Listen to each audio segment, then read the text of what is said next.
Hey now, what's going on, guys? My name is Mike Brown, aka ReviewKingMB, and I just got back from not a screening because they did not screen this movie for some reason. I wonder why. But I did get back from the theaters and I didn't pay for it, so I'll let you figure out how I pulled that off. But Sinister 2 is a 2015 horror film, and the plot is it pretty much takes place right after where the first one left off, if you can believe that, where we now follow Deputy So-and-so. If you saw the first movie, you remember this character. He was a pretty entertaining and likable guy in that first movie. Well, now here he's the main character, and he's following up, he's investigating what happened to the family in the first movie. How did that happen, and what's behind all of these series of murders that all have the same type of motifs. And he meets this family. Courtney Collins, she is a single mom of sorts who has her two sons, and she's kind of on the run, which sounds very strange, but it's true. And so he figures out that they're the next target of this being. So he tries to save them. Now, what I thought of Sinister 2 was, it's okay. It's alright. Like, I didn't hate it. I didn't.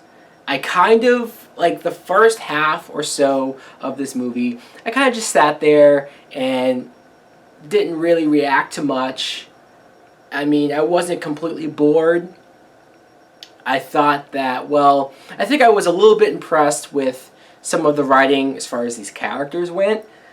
Look, it's a lot more than what we get from some horror movies nowadays. So I guess I just sat there and thought, well, they could have done a lot worse. They could have went like the bare minimum of writing for these characters, but they tried to give something to it. Like, for example, the Courtney Collins character, played by Shannon Sosaman. She's an actress that I've seen in a few things. A Knight's Tale, and One Missed Call, which is pretty fucking bad. But this movie, you see her, she has her two sons, and she's kind of, like I said, on the run. It's funny because you see her at a grocery store, and she's being all sort of weary when she's noticing that some guy is, like, following them. And it's later on when you realize that she's running away from her husband, the father, who's abusive and treats them all like shit.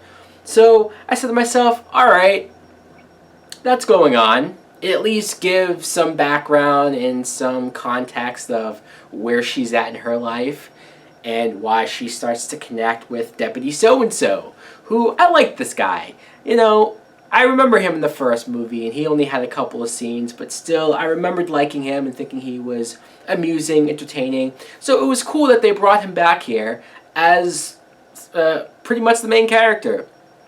He's likable, he's a stand-up guy, he's trying to do the right thing. Now here's where some of the problems come in. The first movie worked really well as far as the creep factor, as far as just completely messing with your head, because there was a big mystery behind it. Ethan Hawke was finding all of these tapes and footage of these murders, and it was countless tapes of murders of families being completely wiped out, and it was in the killer's point of view with the camera, but the mystery was who is behind it, who was the one doing this to these people, and how were every one of these families, one child went missing over the course of so many years.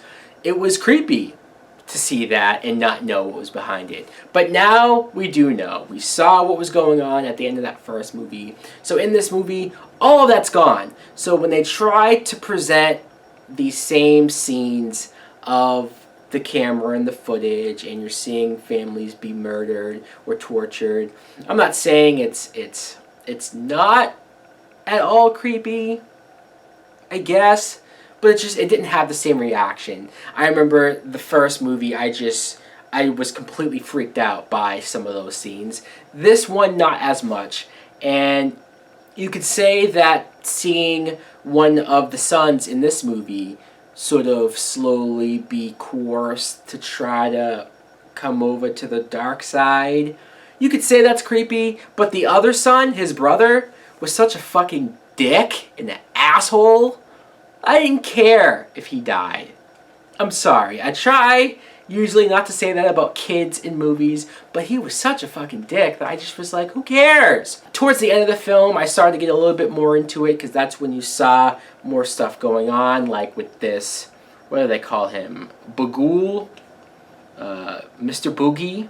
He was the same object or the same spiritual being from the first film that you didn't know too much about. It was very creepy. Here, they probably do a little bit too much with him, but at least they don't go into like his backstory. At least they don't reveal everything of what he is. He's still kind of a mystery, so I do think that worked to a certain extent.